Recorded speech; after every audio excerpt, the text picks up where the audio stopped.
Hi everyone, I'm Richard Winstone with Over 50s Money, and today's video is about pensions.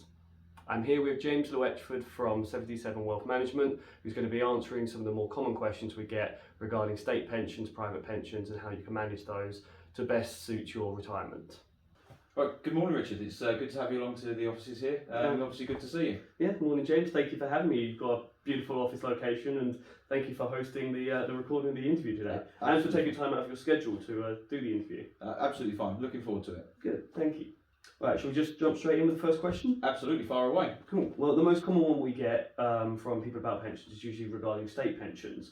They want to know how you can find out how much you're going to get exactly on your state pension and your exact retirement date. Okay. Is that an easy thing to do? It is very straightforward these days. So historically, people would have had to complete what's known as a BR19 form, which you then sent off in the post to HMRC. You can still do that. You can still download the form from the HMRC website, so it's the .gov website.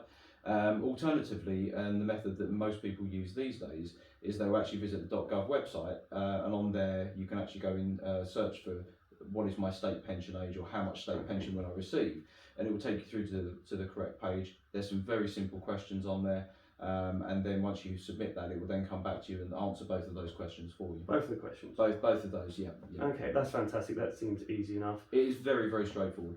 For anyone watching the video, I will put links to both the BR19 form and the .gov website in the description in the video. Perfect. Cool. Brilliant. Thanks, James. No problem. Right. Thank you for that answer on state pensions. That's the most common question we get from our community, so it's really good to have clarity on that. Most of the other questions, all of the other questions, relate to private pensions, and the most common one we get is how do you find all of the pensions that you've contributed to over your lifetime of working? Is that an easy thing to do? Okay, first of all, let's start with the fact that it is a very common problem these days. Okay. So, in years gone by, it may be that people would have left school, started working, and some people continued in that one particular job or in that one particular company for their entire working life. My dad did that. He's been with the same company for 40 years. Okay, which is not uncommon. What we tend to see now is that younger people generally, will have anything up to 5, 6, 7 jobs by the time they get to 30 years old. And that's me you've described. Yeah. Okay, perfect. So you fit the mould perfectly. Yeah, exactly. So for your father in this example, things are very easy. He has one pension, one company. So for him, it's very, very simple to track these things down. For yourself, so the next problem you have is not only have you got multiple pension schemes, but you've now moved address. So you've moved house. Now, obviously, when you move house, you try to remember to tell everybody that that's what's happened and you've moved, but notoriously, you'll always miss off 1 or 2 people. Yeah. And every time you move, this could happen again and again and again. So we now get to 55 and you're looking to retire. The problem that you have is you just don't know how many pension schemes that you've got. No. So the first and most obvious thing to do is to try to remember the various companies that you've worked for.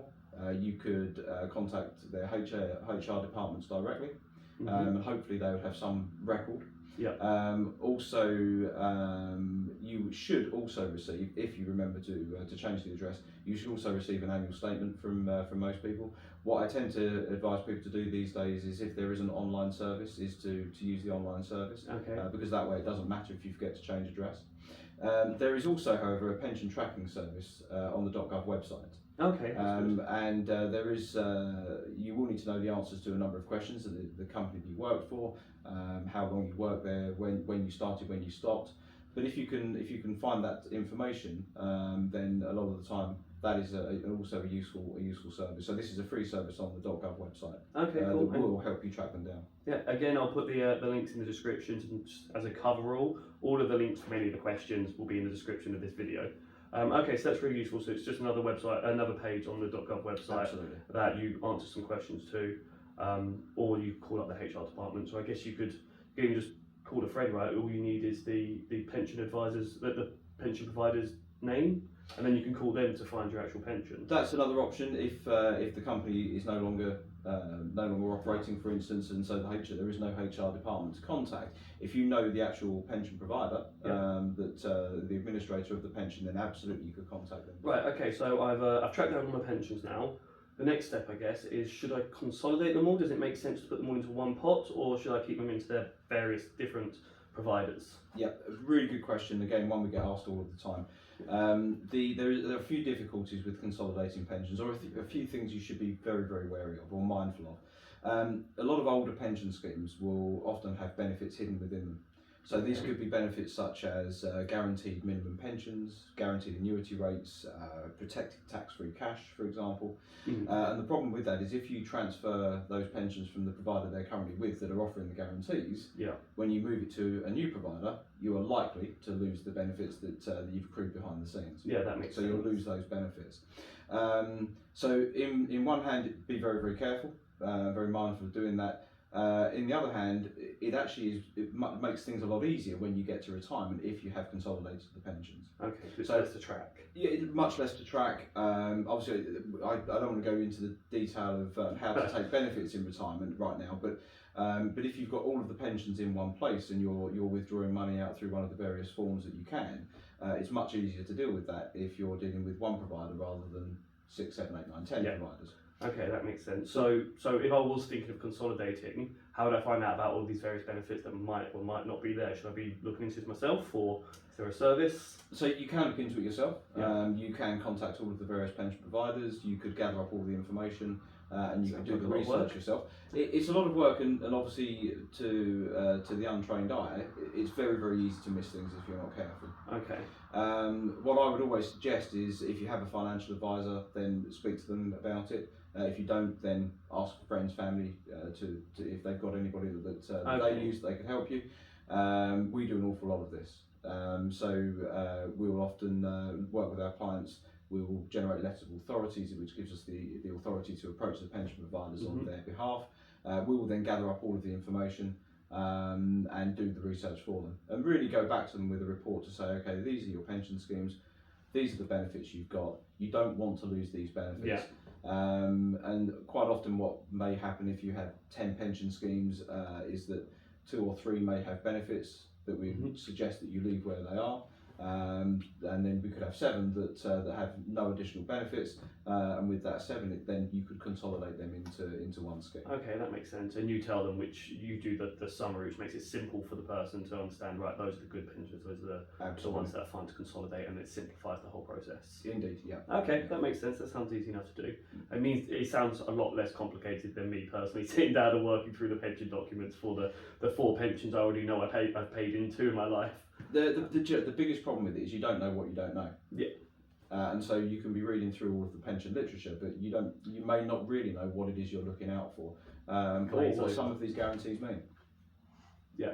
Okay, that makes sense. So get a professional if you can, if you know one. Yeah, I would always say where you can use a qualified advisor, experienced advisor, and often make sure you do your research first.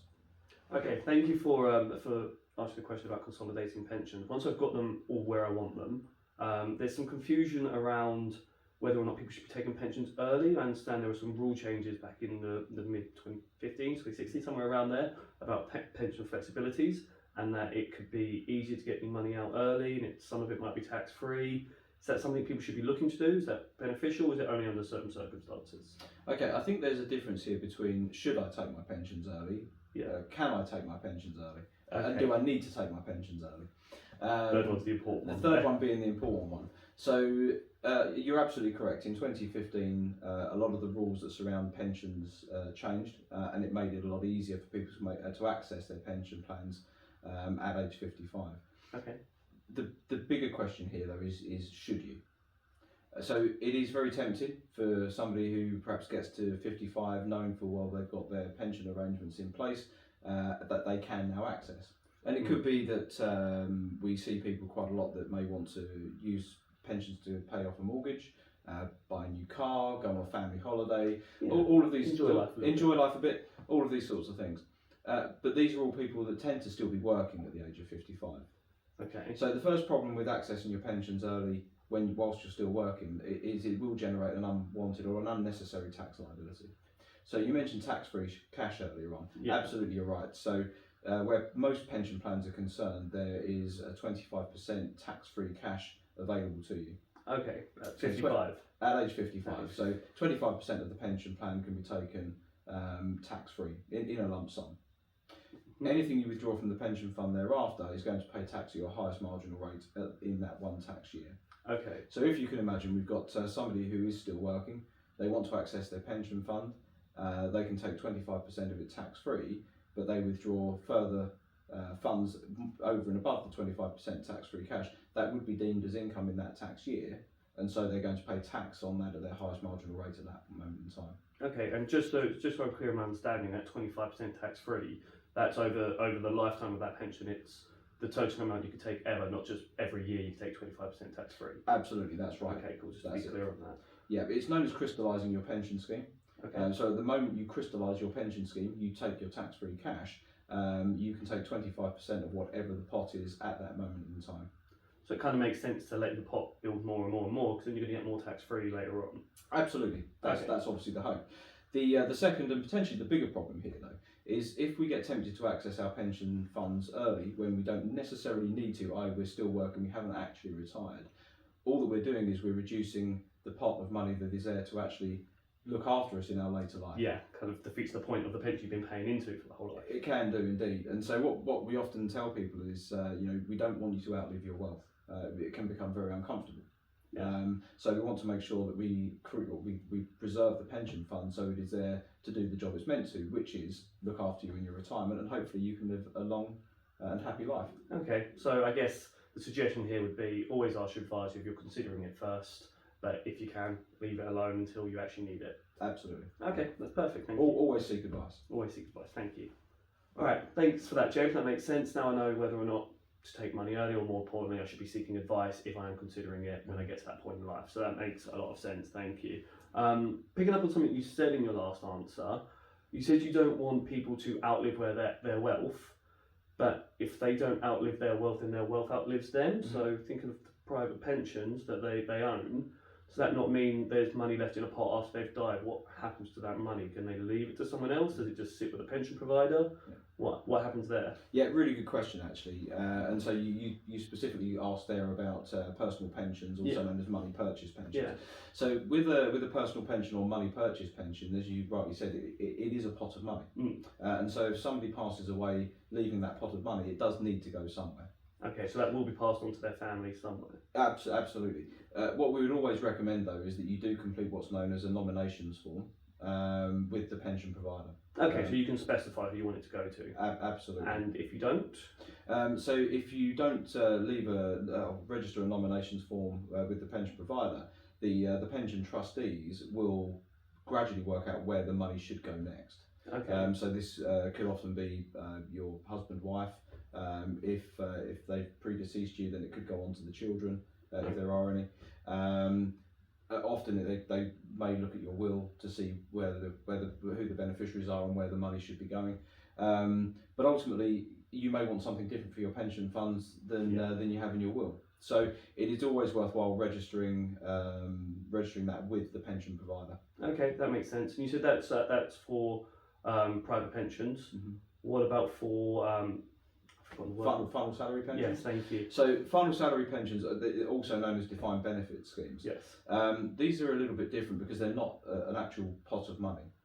So when you retire with a final salary pension or defined benefit pension, it is a promise to pay you an income for the rest of your days. Okay. So what you'll tend to find with a lot of final salary pension schemes is that they have either widows' pensions or dependents' pensions that will then continue to pay out after your death. This will often be at a reduced amount. A lot of schemes we look at will pay out a 50% dependence pension. Okay. Every scheme will have various different rules to it.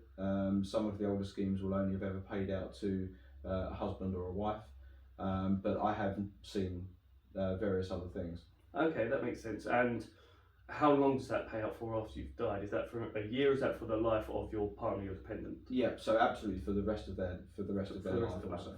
Okay, that makes sense. That's perfect. Thank you. Okay, so now I understand how to nominate someone for my pension should I need to. That's really helpful. And we've obviously discussed whether or not you should be taking out money from your pension pots before you're retired at 55 or something like that. And let's assume whether you have or haven't, you're at 55. You're now looking at the last 10 or so years before you do retire and you start accessing your pensions. So you probably want to maximise them. Is there an easy way to maximise your pension over a 10-year period? How do you give your pension a nice boost? Okay, so yeah, there are two ways of doing this really. They're fairly straightforward, but it could go into much deeper conversations in a minute. Okay, sorry, I'm asking intense questions. No. So obviously, the obvious ways of increasing your retirement funds. A is to continue to contribute to them as much as you possibly can. We all have annual allowances and lifetime allowances where pensions are concerned, but if we can contribute as much as we possibly can to our pension funds whilst we're still working, obviously making sure that we can afford to live and be comfortable, of course. The other way of increasing your pensions is through investment growth. Okay. And so obviously what you'll tend to know about your pensions is that you'll be using various fund managers. Your money will be invested in one form or another. Yeah. Hopefully this is a good diverse portfolio, but it could be investing in anything from global equities, it could be investing in corporate bonds, gilts, even property. Okay, and is that something I will have control of? Is there any way I can improve the investment growth of my fund? It's a difficult one to do. Will you have control of it? In most cases, yes. There are certain pensions out there that will deal with this for you. Okay. Based on a number of assumptions. But if you've got a standard personal pension plan or a money purchase pension plan, generally you can choose how the money is invested. So you could select the funds and the way it's being looked after. That unfortunately isn't all that easy. Okay, I was going to say, is that something you'd recommend? Is that easy enough to do? I've met a lot of people that have self-managed their pension funds. Some have been very, very successful with them. What we do know about those people who have been successful is they spend an awful lot of time studying markets, really understanding the investments, the underlying investments, and how they operate. Obviously, with any investment, as we all know, they can go down as well as up. Yep, what we want to minimise is how deep those fluctuations are. Okay. Obviously, we're always looking for longer term growth. So markets, investment markets will go up and down. What we've seen if we look back through history is the trend is an upward trend. Mm-hmm. But for a lot of people, we want to manage the volatility of the investment as well. Yeah, of course. And whereas across such a short period of 10 years, you don't have the length of time to always get the upward trend. Yeah, I think any investment we definitely want to be looking at a 5-year plus term. Always. Where taking any risk is concerned, you've got to be looking at a 5-year plus term. So 5 years as an absolute minimum. But obviously, the longer you have to retirement, potentially, the more risk you can afford to take. Okay, that makes sense. And assuming people like me who don't really want to manage their own investments, I assume I can just get a financial advisor and they will manage pension investments for me as well? Yeah, this always goes back to seek advice. Seek advice. Always seek advice is what I would recommend. Obviously, when you're talking to an advisor, they have a better understanding of the investment markets. Yeah. They can also sit down with you and have a more involved conversation about the types of risk that you're taking, the level of risk, the type of volatility you should be expecting. And not only that, hopefully we'll be able to monitor and manage the investments for you behind the scenes. Okay. More importantly than that is continuing to have regular reviews with your financial advisor as well. Which is something everyone should be doing. Always, absolutely. Regular reviews. At the very least, we would suggest once a year. Okay. If not once every 6 months or so. Your circumstances will change. I suppose the closer to retirement you get, the more important those reviews become as well. So I would say so. Okay, yeah. Makes sense. All right, perfect. Thank you. Okay, so one of the final questions I've got, or that I commonly see online, are from people a bit more worried about their retirement, about not being able to live comfortably, not certain whether or not they'll have enough money to live the life they want in retirement. Are there any options you suggest for people that have those sort of feelings? I think absolutely. The first thing and the most important thing is if you have any concerns, take action. Yep. Don't leave things to chance. The longer that you leave these things and you almost brush them under the carpet, leave them to one side, the less time you've got to fix the problem if there is one there. That makes perfect sense. Yes. Most important thing is absolutely take action. Have a very clear understanding of what you have, what that's likely to be able to generate for you. Also try to get a bit of an understanding and a feel for what you may want in retirement. Okay. So there are a number of ways of going around this. Again, I've said this before, seek advice. Yeah, or talk to a financial advisor. Talk to a financial advisor. The benefits that a financial advisor can bring here is, again, to conduct a thorough review of what you've currently got. They can talk to you about your income and expenditure that you have now. You can, with that in hand, you can then try to forecast what you're likely to need in retirement. Okay, So what you're likely to want in retirement. Overall view of your incoming and outgoings. Absolutely. So you've got a basis for your plan. A basis for the plan. What your financial advisor will then be able to do using cash flow modelling tools is to project forward and say, okay, in today's terms we've got these pensions in place, we've got this income coming in. In the future we're going to want X amount of pounds in retirement, and with cash flow modelling tools they can actually use these to project forward into your retirement to see if what you have is going to be sufficient. Okay, that sounds really helpful because that's not something you're going to be able to do on an Excel spreadsheet at home. Not easily. No. Not easily. The beauty of this type of tool is that it will factor in things such as inflation. You can very easily put various different scenarios in there. It could be that you look to downsize at age 65, for instance. Okay, that's nice. And so we just factor that in. We can factor that in, and you can build that into the model. Okay, so you can really use these models to plan around a person's life. Absolutely. And their life plan up to and after retirement. Yeah. Okay, that's perfect. But yeah, as I said at the beginning, though, the most important thing is to take action, and the sooner you take action, the better. Which is one of the reasons with your help and working with over 50s money, we created the pensions. So yeah, thank you for mentioning the pension health checks because I was going to bring it up in this video. We obviously do the pension health checks together as a company, over 50s money and 77 Wealth Management, and I was going to ask if you can explain in your words what a pension health check is and how it can benefit the over 50s money community. Yep. So the pension health check originally was created obviously with through the over 50s money website, really to create a forum where people could just ask these very simple questions. And over the 18 months that we've been working with you, the questions have been along these lines. Yeah, which is, as I said, is where I got the question list from. Absolutely. So, what age can I get my state pension? How much will I receive when I retire? But we've also had conversations with people where we've gone into an awful lot more detail than just those simple questions. So Okay. I spoke about the cash flow modelling. We have gone to that extent for some people where their pensions and their future is concerned. So the pension health check really was designed initially just to be a forum to answer questions for people. Yeah. What's it evolved into? So what has it evolved into? Well, in the early stages we had the online form, which is still going today, where people completed an online form, and it really struck up an email conversation between your subscribers and somebody who's an advisor who was answering the questions.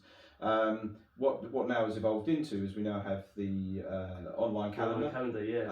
Where people can go in and actually arrange a 15-minute slot to have a Zoom meeting, and that's a lot more personal. Yeah, I think that's why I liked it, the personal touch to it, which is, sorry, I've got to say 77 Wealth Management are fantastic for the personal touch.